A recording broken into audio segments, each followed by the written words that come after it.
Shalom sidang jemaat dan dikasihi oleh Tuhan Yesus. Sekali lagi shalom. Mari sama-sama saya undang sidang jemaat untuk bangkit diri. Kita akan mulai ibadah kita pada saat pagi hari ini. Dan apa kami balas Tuhan setiap kebaikan-Mu, setiap kasih-Mu, setiap cinta-Mu yang melimpah di sepanjang kehidupan kami.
Saudara Josafat akan membuka ibadah kita di dalam doa.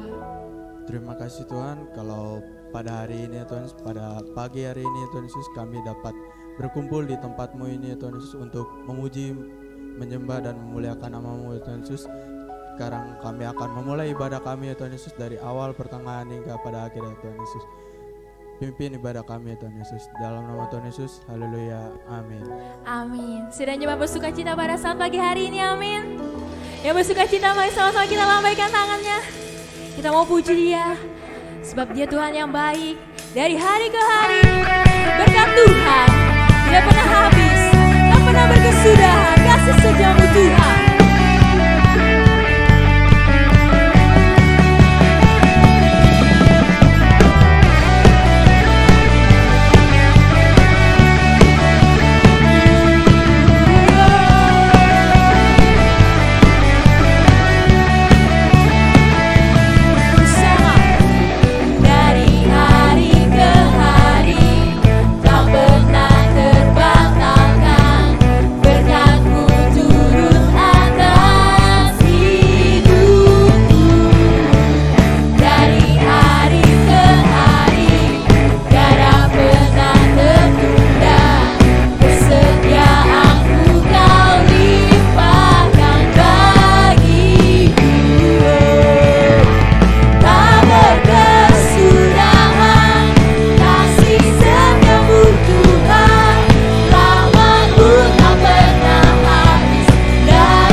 mempersiapkan setiap telinga kita untuk mendengarkan firman Tuhan.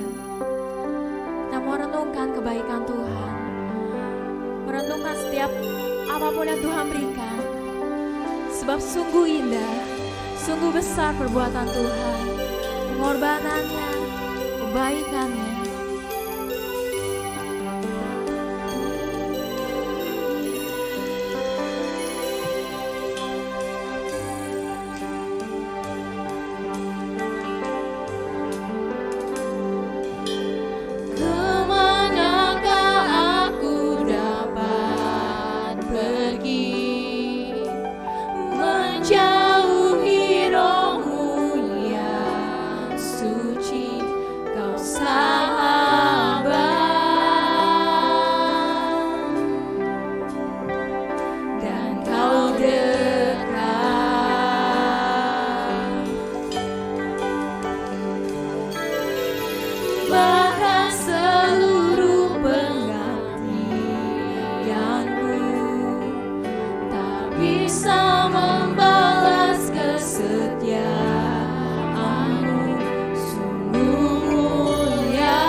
Yesus, terima kasih ya Tuhan. Atas berkat-Mu ya Tuhan, kami dapat berkumpul di tempat ini ya Tuhan untuk memuji dan menyembah Engkau ya Tuhan. Kami tahu ya Tuhan, berkat-Mu sungguh indah dalam kehidupan kami ya Tuhan. Tolong berkati kami juga ya Tuhan yang akan mendengarkan firman-Mu ya Tuhan. Semoga firman yang kami dengar akan berguna dan bermanfaat dalam kehidupan kami ya Tuhan. Terima kasih ya Tuhan Yesus, dalam nama Tuhan Yesus, haleluya, amin. Dengan kasih Kristus, dengan hormat, Bapak Gembala akan tampil ke depan, memberitakan firman Tuhan bagi kita semua.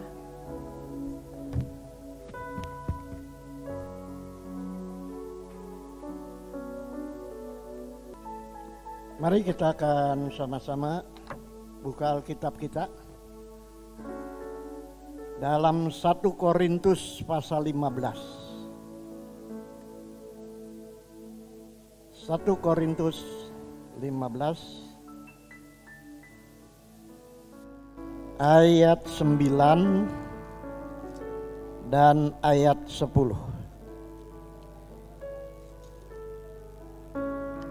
1 Korintus pasal 15 ayat 9 dan ayat 10. Kita baca bersama-sama saudara-saudara. 1 Korintus 15 ayat 9 dan ayat 10. 2, 3. Karena aku adalah yang paling hina dari semua rasul, bahkan tidak layak disebut rasul, sebab aku telah menganiaya jemaat Allah. Tetapi karena kasih karunia Allah, aku adalah seperti bagaimana aku ada sekarang, dan kasih karunia yang dianugerahkannya kepadaku tidak sia-sia. Sebaliknya, aku telah bekerja lebih keras daripada mereka semua, tetapi bukannya aku, melainkan kasih karunia Allah yang menyertai aku. Amin. Kalau saya boleh memberikan tema buat khotbah ini, peranan kasih karunia atau anugerah, ya. Saya lebih senang pakai kata anugerah. Jadi peranan anugerah atau kasih karunia di dalam kehidupan kita. Saudara-saudara, apa yang saudara tadi baca dalam 1 Korintus pasal 15 ayat 9 sampai 10, ini adalah kata-kata dari Rasul Paulus tentang bagaimana peranan dari kasih karunia atau anugerah di dalam kehidupannya. Dikatakan oleh dia, aku adalah seperti aku ada sekarang, yaitu aku adalah yang paling hina dari semua rasul, bahkan tidak layak disebut rasul, sebab aku telah menganiaya jemaat. Jadi dia adalah seorang yang paling memusuhi gereja. Dan orang-orang di dalam gereja yang namanya orang Kristen itu yang dikejar-kejar oleh Saulus ini. Tetapi oleh kasih karunia, oleh anugerah Tuhan, Saulus ditangkap untuk menjadi pengabar Injil. Makanya dia bilang, saya tidak layak disebut rasul karena saya menganiaya jemaat Allah. Nah, tapi ayat 10 dikatakan, tetapi karena kasih karunia Allah, aku adalah sebagaimana aku ada sekarang.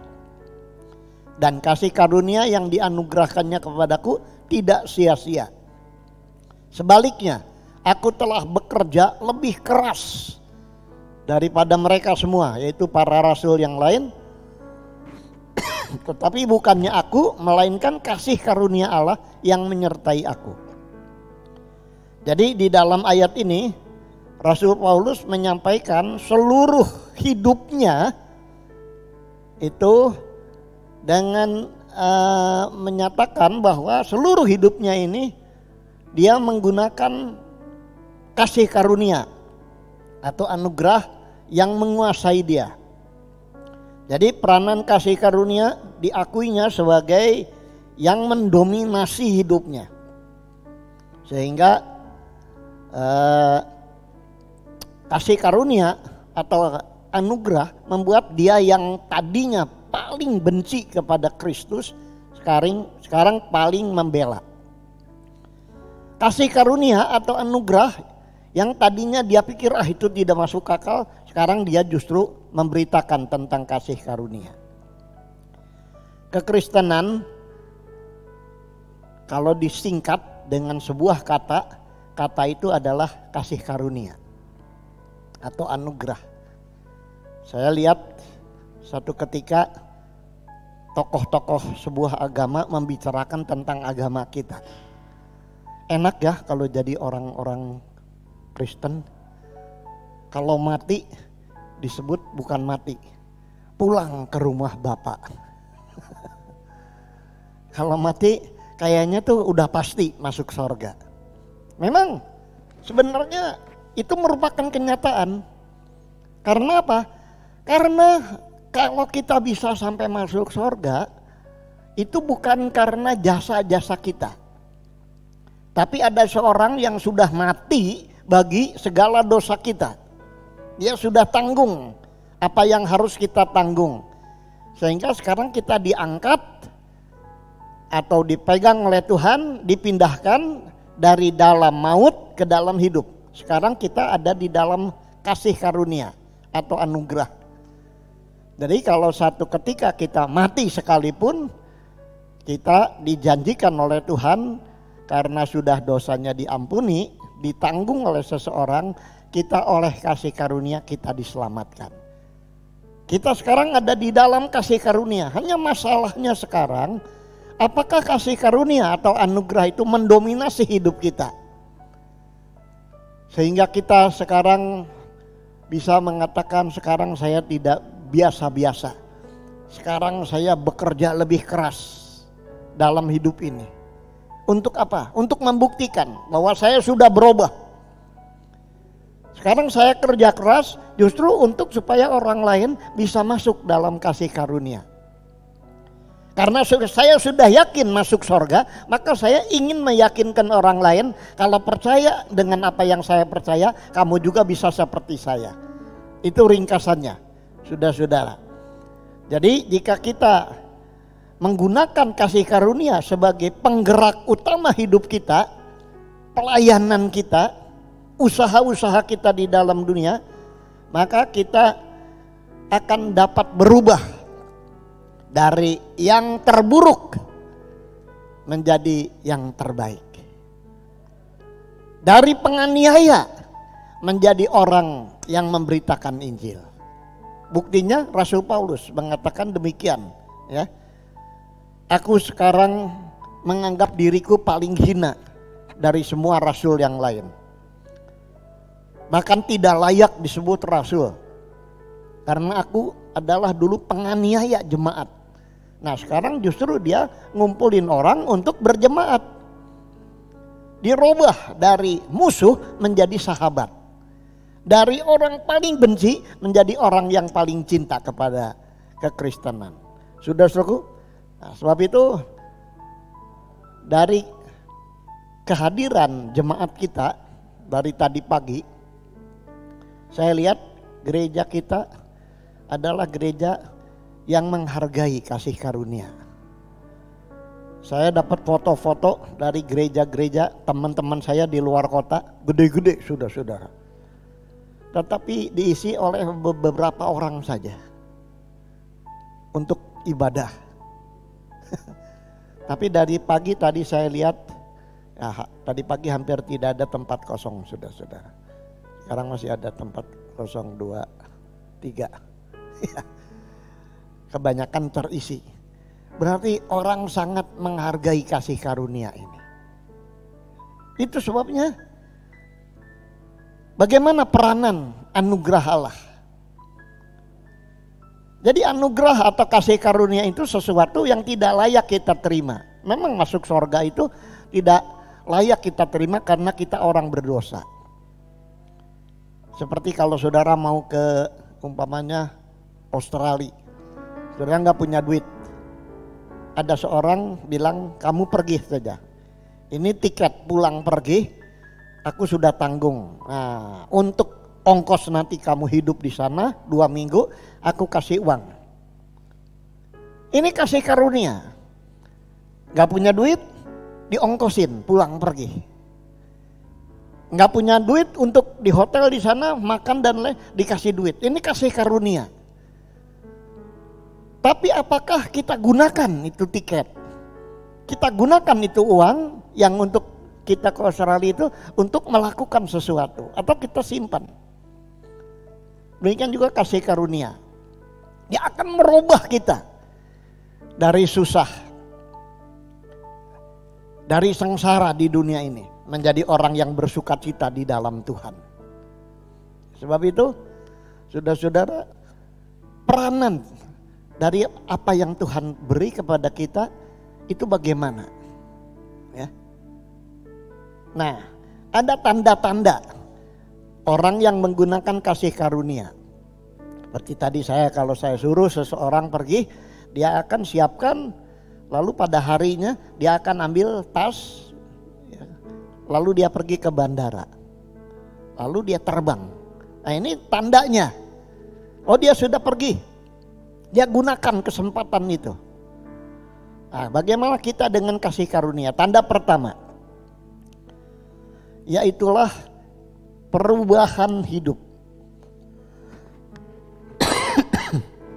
Ya, perubahan hidup. Dikatakan di dalam ayat 9, aku adalah yang paling hina dari semua rasul. Aku yang paling hina. Sebab aku telah menganiaya jemaat. Ya. Tetapi karena kasih karunia, yaitu kasih karunia Allah, aku adalah sebagaimana aku sekarang. Jadi dulu saya penganiaya, tapi sekarang saya jadi rasul. Walaupun saya tidak layak disebut rasul, karena dulunya saya anti kepada kekristenan, tapi berubah. Kok sekarang kau jadi rasul? Dari orang yang paling anti jadi rasul. Ini perubahan. Ini tandanya pertama. Enggak rasul-rasul yang lain mengakui, oh dia Saulus dulu tuh tukang ngejar-ngejar orang Kristen, sekarang justru ngabarin Injil. Ini perubahan. Saudara-saudara, bagaimana hidup kita? Apakah kita berubah?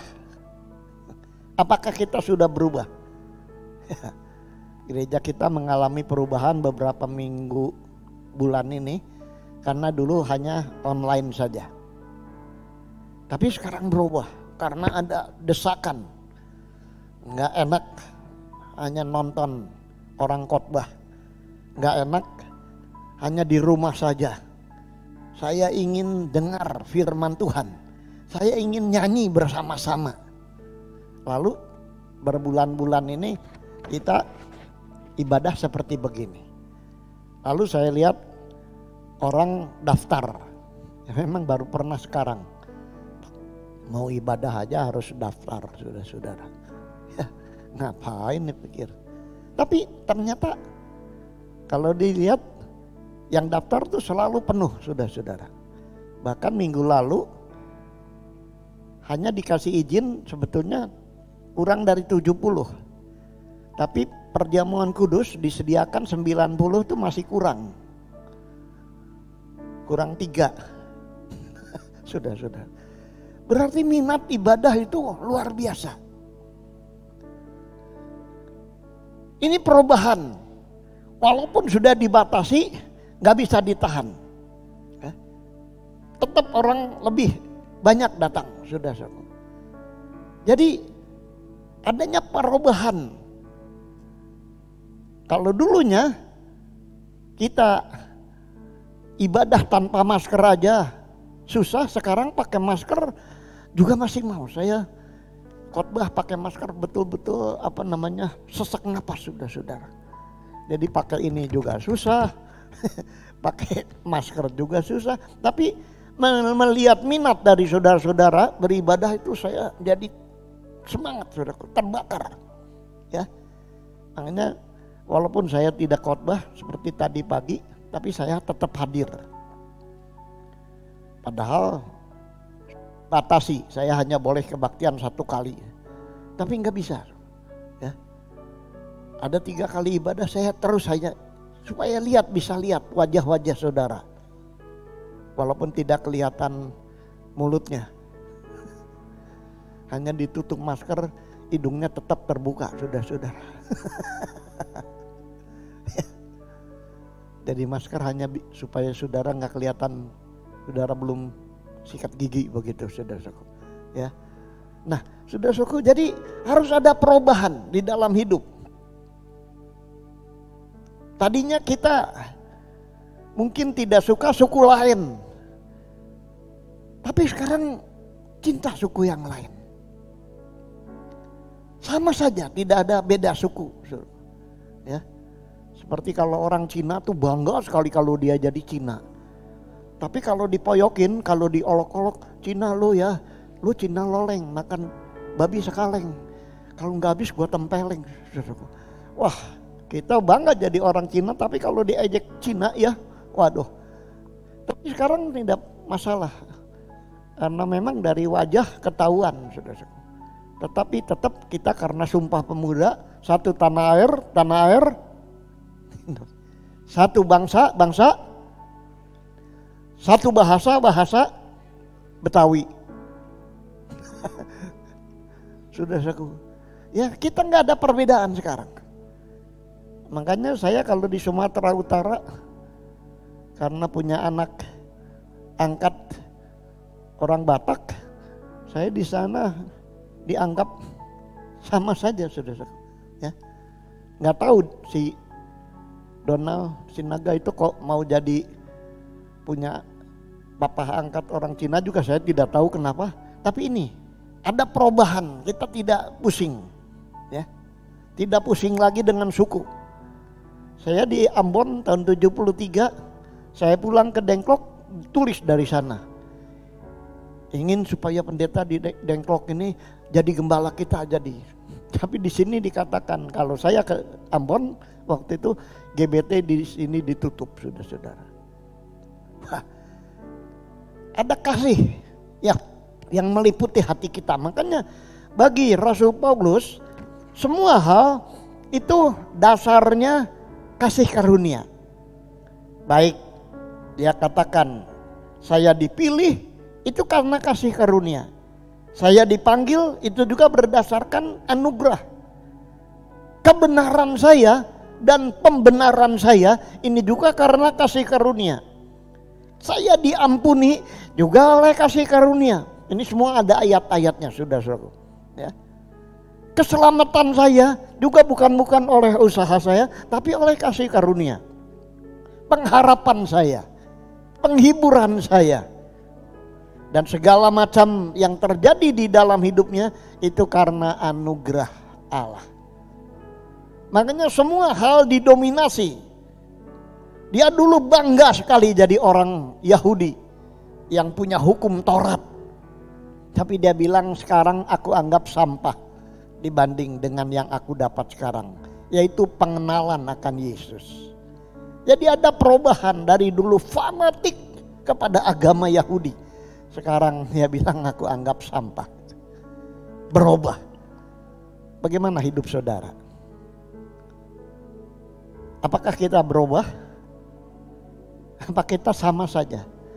Seperti ada lagu mengatakan, aku masih seperti yang dulu.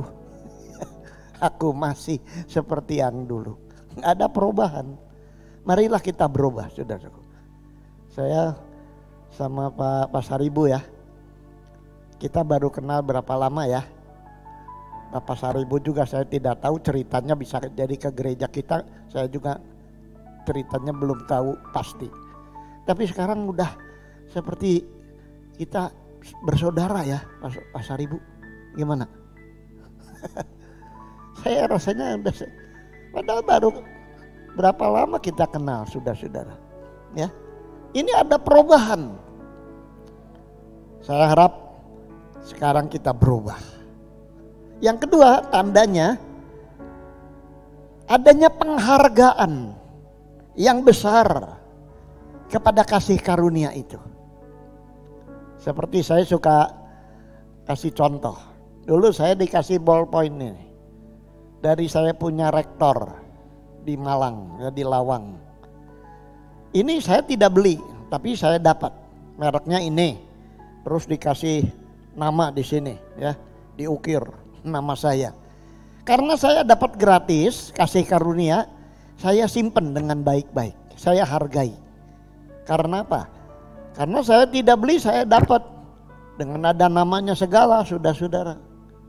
Padahal saya sudah tidak jadi dosen di sana. Tapi mereka ingat saya dulu hampir 11 tahun jadi dosen, masih dapat hadiah lah apa gitu, saudara. Dan ini saya tidak buang-buang. Saya tidak lempar-lemparkan, saya simpen. Saya taruh di baju saya. Kalau saya perlu saya tulis. Saudara, penghargaan pada kasih karunia. Dan tadi di dalam 1 Korintus dikatakan, kasih karunia yang diberikan kepadaku tidak sia-sia. Kasih karunia Allah yang aku ada adalah sebagaimana aku ada sekarang. Dan kasih karunia yang dianugerahkannya kepadaku tidak sia-sia. Jadi dihargai. Saudaraku, jangan sia-siakan kasih karunia Allah. Jangan dibuang-buang, digeletak-geletak. Tapi kita harus hargai. Banyak orang yang kalau ditanya, agamamu apa? Kristen. Di KTP lihat Kristen. Tapi enggak pernah bergaul sama orang Kristen. Enggak pernah kelihatan ada di gereja. Adanya di mana-mana terus. Kasih karunia menjadi sia-sia. Dan dia terkenal. Di Dengklok tahu nggak? Ada copet pinternya luar biasa. Copet itu satu ketika ditangkap sama polisi. Tapi dilepaskan lagi. Dan ketika polisi lihat KTP-nya agama apa? Kristen. Jadi copet Kristen. Sudah. Itu sia-sia.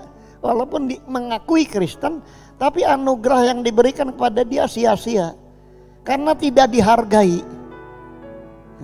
Jadi copet. Padahal harus ada perubahan. Tadinya copet, sekarang tidak. Ada orang yang waduh di pasar itu terkenal. Suka marah-marah. Ya. Tapi sekarang sama saja. Masih terkenal. Ya suka marah-marah seperti dulu. Gak ada perubahan. Ini namanya kasih karunia sia-sia. Kasih karunia yang dianugerahkan kepadanya itu sia-sia. Ada orang sampai jadi pengkhotbah sudah cukup. Jadi sarjana malah, sarjana Kristen. Tapi ternyata menceraikan istrinya. Anaknya sudah banyak, menikah lagi. Dengar lagi, udah diceraikan lagi, menikah lagi. Entah resmi, entah tidak, saya tidak tahu. Nah ini anugerah yang diberikan kepada dia sia-sia. Karena orang Kristen tidak boleh cerai. Apalagi sudah punya anak besar-besar. Menikah lagi, cerai lagi. Lalu ini sia-sia saudaraku. Walaupun kalau ditanya, saya tetap Kristen. Jadi ingat ya, jangan sampai sia-sia. Hati-hati pergaulan. Kalau saudara baca pasal 15 ini 1 Korintus ayat 33 dan 34. Mari kita baca. 1 Korintus 15 ayat 33 dan 34. Kita baca bersama ya. 2, 3. Janganlah kamu sesat. Pergaulan yang buruk merusakkan kebiasaan yang baik. 34. Sadarlah kembali sebaik-baiknya dan jangan berbuat dosa lagi. Ada di antara kamu yang tidak mengenal Allah. Hal ini kukatakan supaya kamu merasa malu. Jadi orang yang sudah diselamatkan oleh Tuhan dikatakan jangan sesat. harus sadar. Jadi Tuhan adalah Tuhan yang baik. Kalau kita tadinya pergaulan salah, lalu kita tersesat melakukan hal yang tidak baik, Tuhan bilang sadar kembali. Seperti anak terhilang, sadar kembali.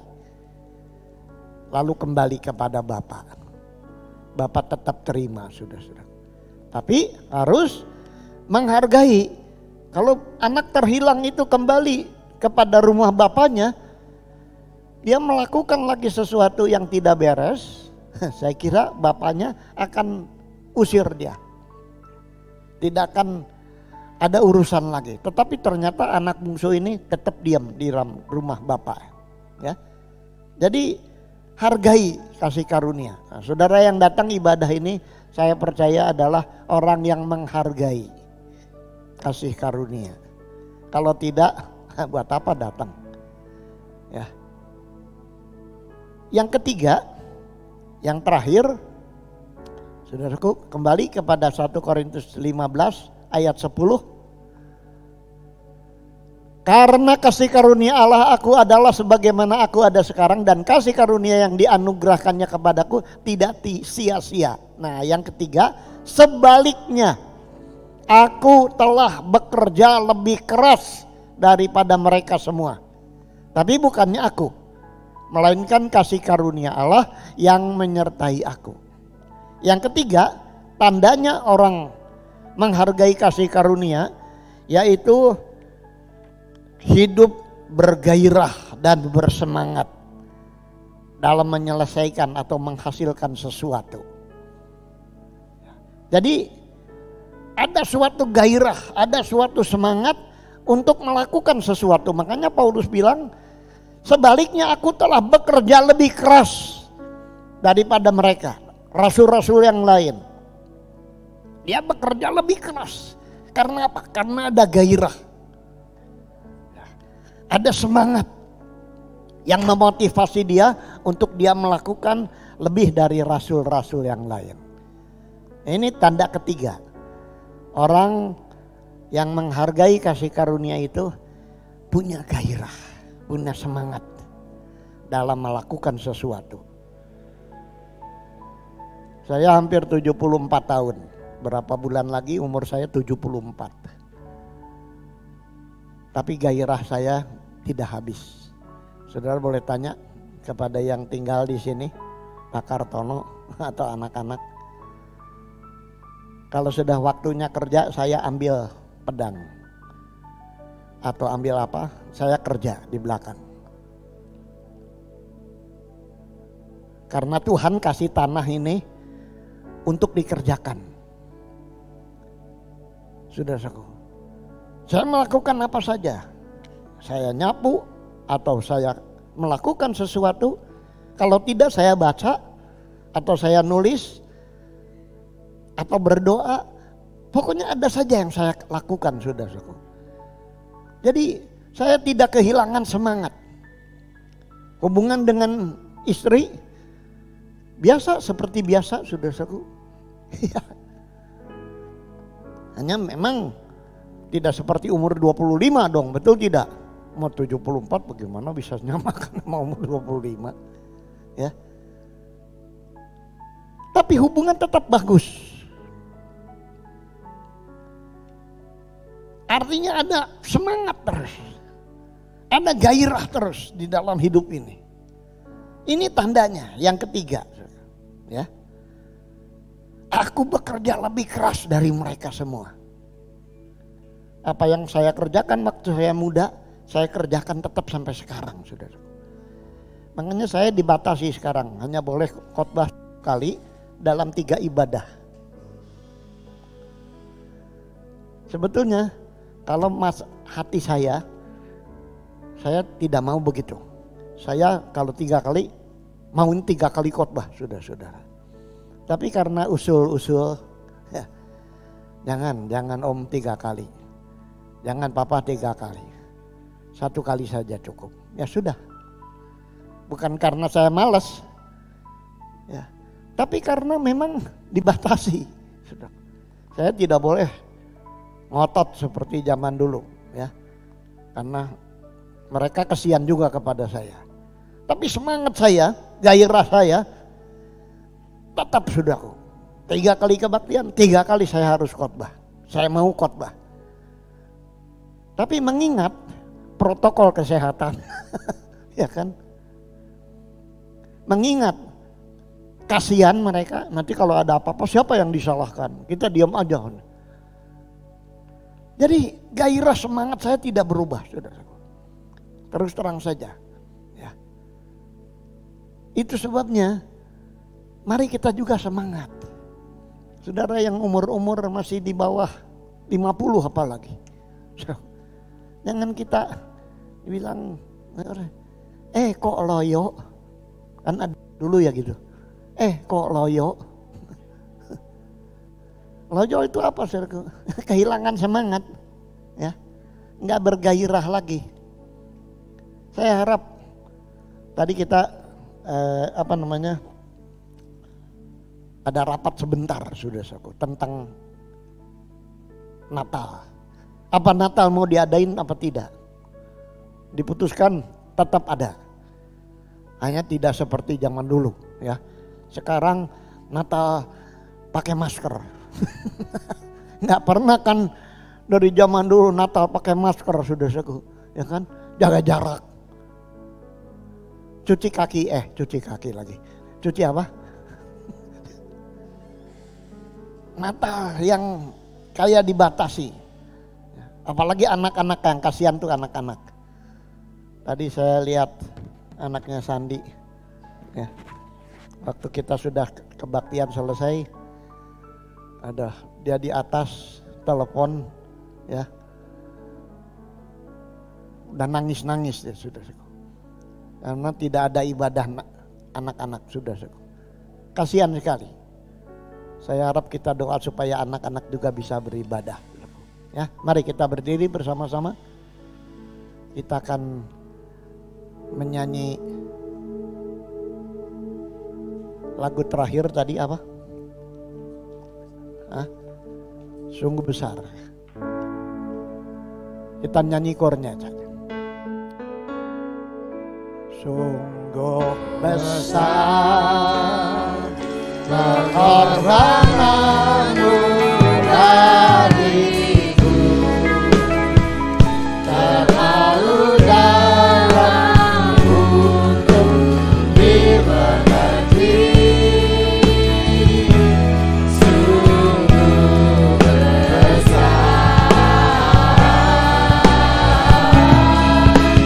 sungguh indah yang kau pikirkan denganku,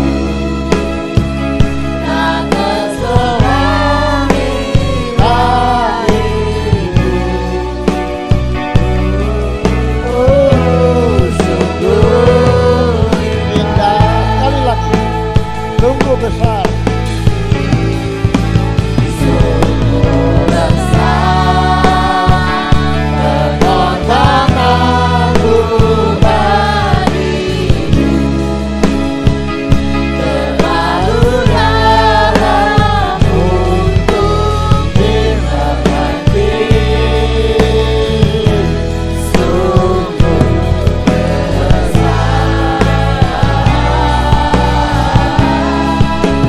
Sungguh sungguh indah yang kau pikirkan denganku,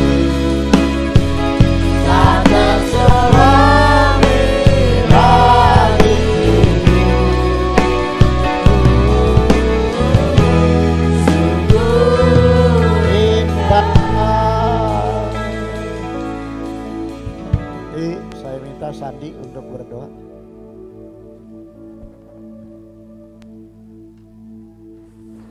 Terima kasih Tuhan, sungguh kami bersyukur untuk kebaikan Tuhan, anugerah yang begitu besar yang Tuhan telah limpahkan dalam kehidupan kami. Jika kami ada sampai saat ini Tuhan, sungguh kami meyakini bahwa semata-mata anugerah Tuhan, kebaikan Tuhan yang begitu melimpah, untuk kami boleh menjalani aktivitas hari-hari kami, walaupun penuh dengan tantangan, Kami percaya Tuhan, hidup kami ada di dalam tangan-Mu. Haleluya. Oleh sebab itu biarlah kehidupan kami senantiasa memuliakan nama-Mu Tuhan. Anugerah yang begitu besar tidak akan pernah kami sia-siakan Ya. untuk kami membuat sedih hati Tuhan. Tetapi biarlah setiap kehidupan kami boleh memuliakan nama-Mu dan nama Tuhan dipermuliakan. Tuhan senang dengan kehidupan kami. Terima kasih Tuhan Yesus. Terima kasih. Ini doa ucapan syukur dan kehidupan yang kami bisa berikan kepadamu Tuhan. Biarlah nama-Mu ditinggikan, dimuliakan di dalam setiap langkah kami. Kami sungguh bersyukur Tuhan memberkati hamba-Mu senantiasa dengan hikmat, kebijaksanaan, rahasia firman Tuhan terus melimpah, kesehatan, kekuatan terus melimpah. Dan kami semua yang hadir pada saat pagi hari ini kami percaya Tuhan, tangan Tuhan senantiasa memegang kehidupan kami. Amin. Untuk kami melangkah hari-hari ke depan. Dan kami percaya biarlah kami berjalan terus bersama dengan-Mu Tuhan. Terima kasih Tuhan Yesus. Kami bersyukur di dalam nama Tuhan Yesus. Haleluya. Amin. Pengumuman. Ya silakan duduk kembali Bapak Ibu. Ada beberapa pengumuman. Yang pertama, nanti Bapak Ibu kalau mau keluar bisa lewat depan dan samping ya. Jadi tidak ke depan semua. Lalu selanjutnya minggu depan itu Bapak Ibu yang punya anak dan menabung di gereja anak The Hope akan dibagi tabungan, walaupun memang menabung hanya dari bulan Desember sampai bulan Maret minggu awal gitu ya. Sejak itu ibadah gereja anak kita tidak ada gitu ya. Jadi minggu depan akan dibagikan. Jadi yang merasa punya tabungan, yang mengambil orang tuanya ya. Nanti akan ada guru-guru yang akan membagikan. Lalu Natal The Hope itu online ibadahnya tanggal 12 Desember, tetapi untuk pembagian hadiahnya nanti guru-guru sudah mengatur dan sudah diumumkan di grup WhatsApp The Hope ya. Akan ngambil sendiri anak-anak karena kita akan atur dengan baik. Sepertinya pengumuman tidak ada lagi ya. Mari sama-sama bangkit berdiri, kita akan akhiri ibadah kita. Mari kita berdiri. Kita menyanyi terima kasih.